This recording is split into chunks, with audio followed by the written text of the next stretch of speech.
Okay, my next one says this. Does Romans 11:19 say that Israel was broken off and the church was grafted in?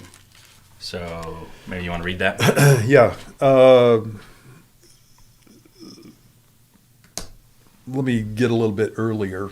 He says, if the first fruit is holy, this is verse 16, the lump is also holy, and if the root is holy, so are the branches.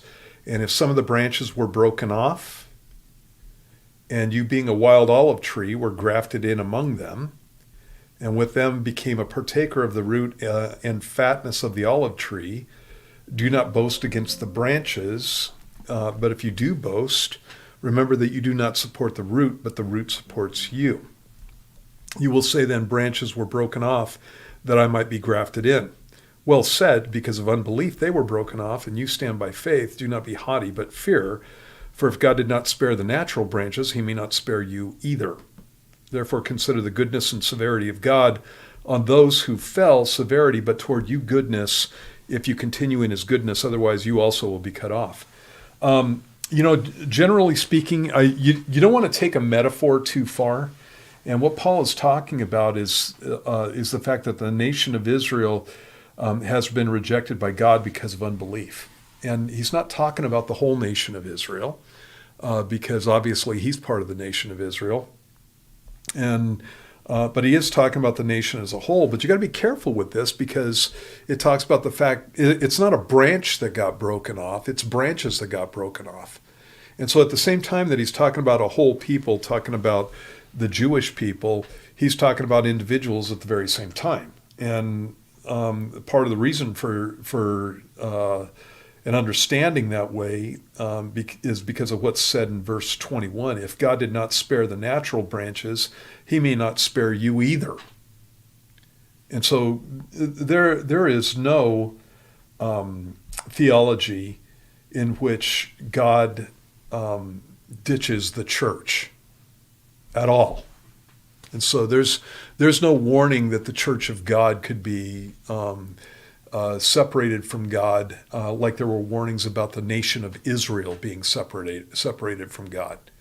And so again, there's a context here that's talking about the whole Jewish people, the Jewish people as a whole, basically, and it's talking about Gentiles as a whole, basically, also. But it gets individualistic in this passage too.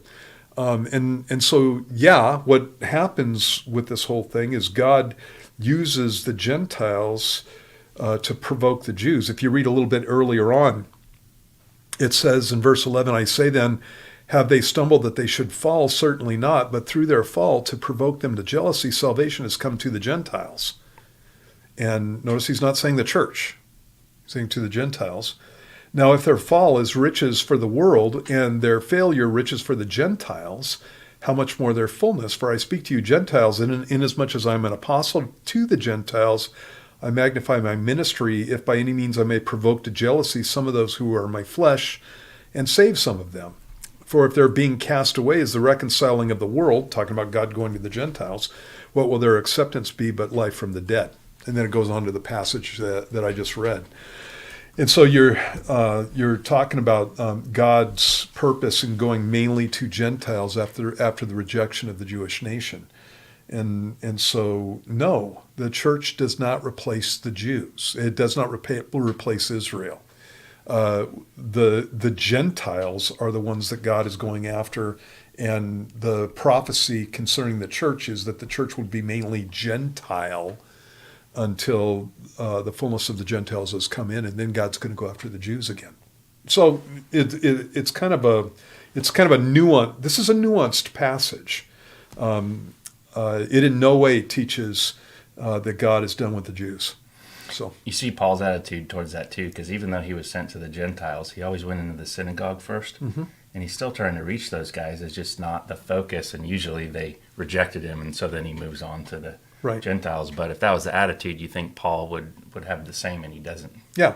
When you look at verse 26, he says, and so all Israel will be saved, as it is written, the deliverer will come out of Zion, and he will turn ungodliness away from Jacob, for this is my covenant with them when I take away their sins.